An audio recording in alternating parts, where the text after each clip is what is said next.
eu começo mirando no presidente da República.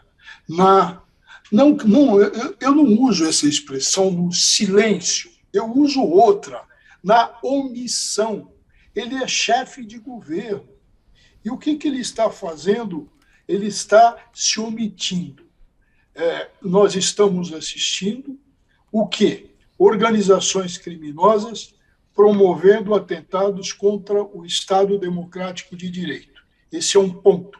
O que existe a respeito? Não existe mais a Lei de Segurança Nacional, mas existe uma outra lei que entrou no seu lugar e que está no Código Penal.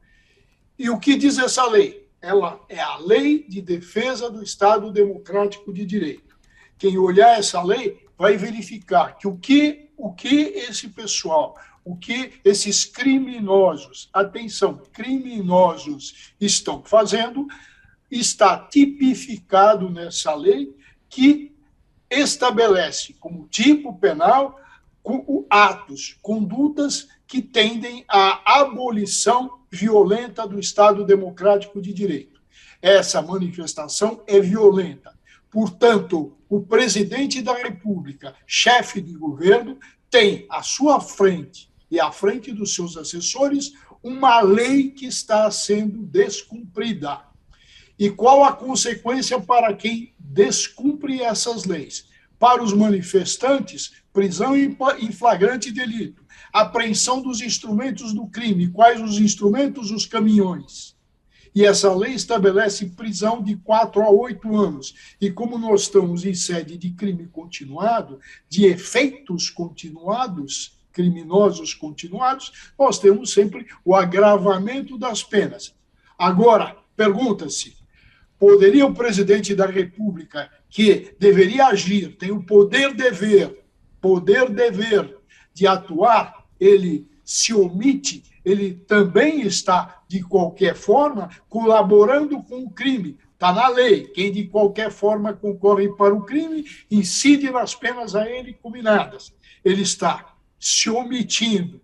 E ele pode ser preso em flagrante? Não, ele não pode ser preso em flagrante. Está na Constituição. Mas se pode fazer o quê?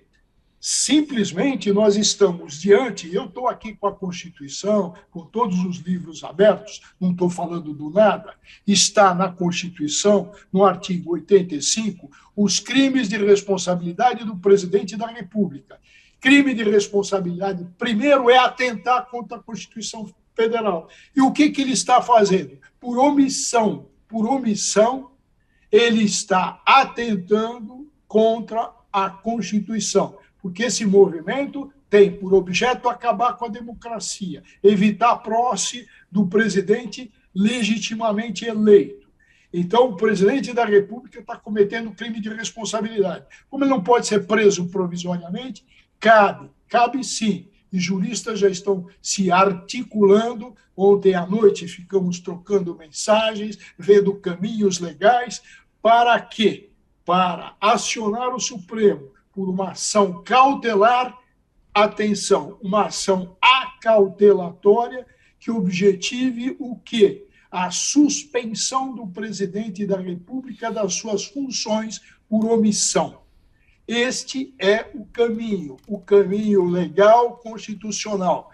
Não podemos ficar parados. O Supremo já deu um bom exemplo. E agora, em cima daquilo que o Josias lembrou na conversa com o ministro, e que recorda aquele episódio norte-americano, eu recordaria que lá teve um general, o general Mark Milley, que brecou o presidente Trump. E o que nós estamos tendo no Brasil? Nós temos o ministro da Defesa, que ainda também não se manifestou. É muito preocupante, como já aconteceu no Brasil, mobilização de caminhoneiros, e a gente sabe o efeito disso, né? O efeito é deletério, tem efeitos econômicos muito sérios. Se for prolongado, vai afetar o abastecimento de combustível, abastecimento de comida. Então é algo muito grave, e quem está fazendo sabe que é grave. Agora, o que me impressionou foi a velocidade com que o Supremo Tribunal Federal avalizou uma decisão tomada na noite passada pelo ministro Alexandre de Moraes.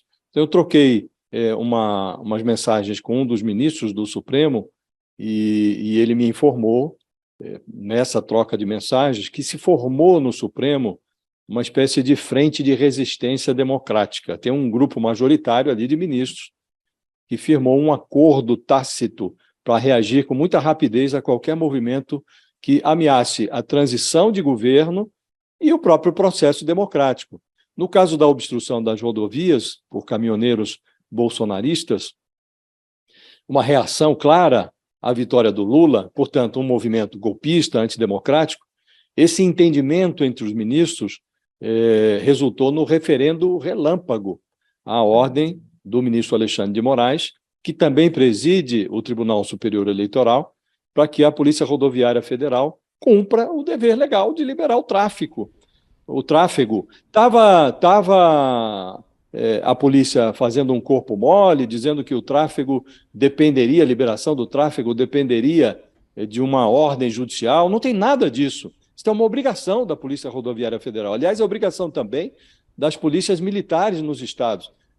A Constituição assegura o direito de ir e vir. Então, se você tem arruaceiros bloqueando as vias, a função da polícia é desobstruir. A Polícia Rodoviária Federal tinha que cumprir a sua obrigação.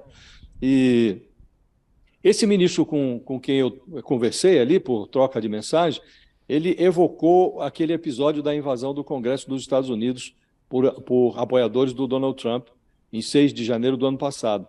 E o ministro conta que os membros do judiciário, a maioria deles, tomaram uma vacina contra esse tipo de aventura, Fabíola. Nas palavras desse ministro, há um desejo coletivo de evitar que ocorra no Brasil algo parecido com um Capitólio.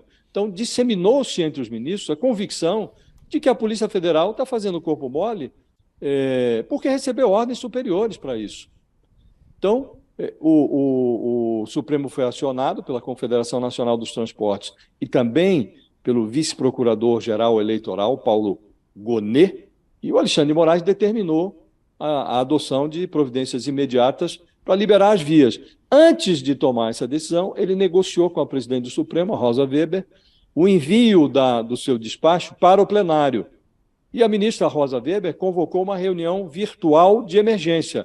Reunião virtual pelo computador, não precisa se reunir fisicamente, e o despacho do Alexandre de Moraes foi levado ao sistema eletrônico do Supremo a 0h, meia-noite da terça-feira.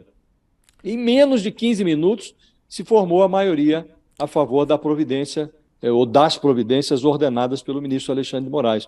E na velocidade da luz ali acompanharam o Alexandre de Moraes, além da própria Rosa Weber, o ministro Luiz Roberto Barroso, o ministro Edson Fachin, o Gilmar Mendes, a Carmen Lúcia. Com Lula, o senhor como governador, né, e Lula na presidência, tem contato com Lula? Acha que vai ser fácil isso ou não? Vai ser mais fácil do que com Bolsonaro ou não, na sua análise? Tem uma expectativa de que seja, assim, mais fácil. O Lula manifestou isso ao longo da campanha, de que pretende chamar os governadores para conversar. Bolsonaro não chamou em nenhum momento. Em nenhum momento houve uma reunião de governadores com o presidente Bolsonaro ao longo do seu mandato. Eu acho isso extremamente negativo, né, porque somos uma federação e nunca houve, por iniciativa do presidente da República, houve uma vez uma reunião, que eu me lembro, do Fórum dos Governadores, que os governadores convidaram o presidente. Ele passou rapidamente pela reunião e conversamos lá, mas nunca houve um chamamento do presidente aos governadores. Tenho essa expectativa de que possamos ter uma relação republicana, de alto nível, em favor da população para quem a gente trabalha. Qual